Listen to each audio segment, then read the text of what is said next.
Дуруд ба шумо дӯстони гиромӣ. 22 июл мусобиқаи шоми бокс аз нав ба қасди теннис ва маҷмӯаи варзишҳои обии шаҳри Душанбе бармегардад. Дар набарди асосии муштари маъруфи тоҷик Баҳодур Усмонов бо намояндаи Камерун Кристофер Муаффо рақобат мекунад. ӯ дар муқобили рақибаш унвони қаҳрамонии IBA Pro Intercontinentalро дар вазни сабук ҳифз хоҳад кард. Баҳодур Усмонов чемпиони Осиё дар соли 2019 ва соҳиби медали биринҷии чемпионати ҷаҳон дар соли 2023 дар бокси каспӣ 10 ғалаба ба даст оварда то ҳол мағлуб нашудааст.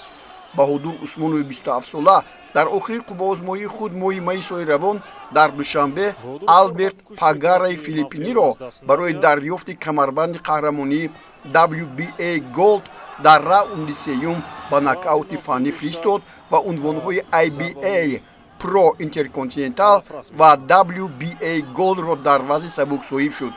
Акнун рӯзи 22 июл Баҳодур дар набарде ки аз 10 раунд иборат аст, дар доираи форуми байналмилалии иқтисодии Осиёи марказӣ бо Кристофер Муаффои 29 солаи камерунӣ тавре гуфтем андари майдон мешавад.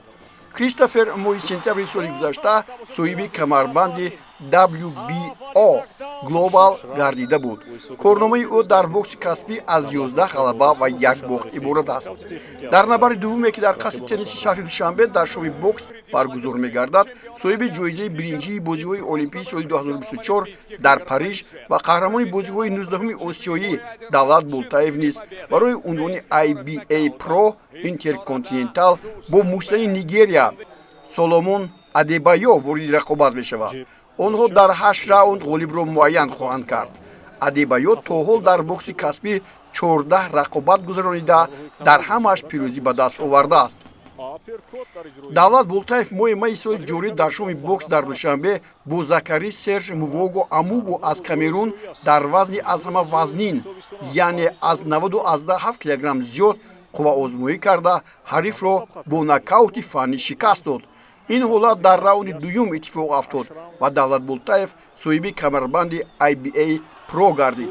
муштари тоҷик дар бокси каспӣ 6 вохӯрӣ гузаронида дар ҳама рақобатҳо ғалаба кардааст.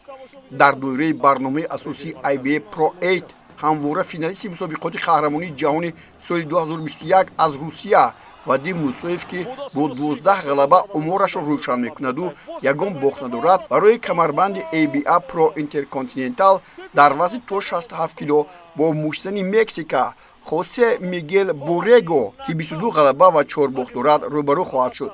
шаҳри Душанбе дигарбора мизбони мусобиқаи шоми боксро ба оғӯш мегирад. биёед 22 июл ба тамошои ин рақобатҳои оламшумул ба қасди теннис ва маҷмӯаи варзишҳои обӣ биравем. Super Heavyweight Intercontinental IBA Pro Champion Davlat Tojik Boltayev.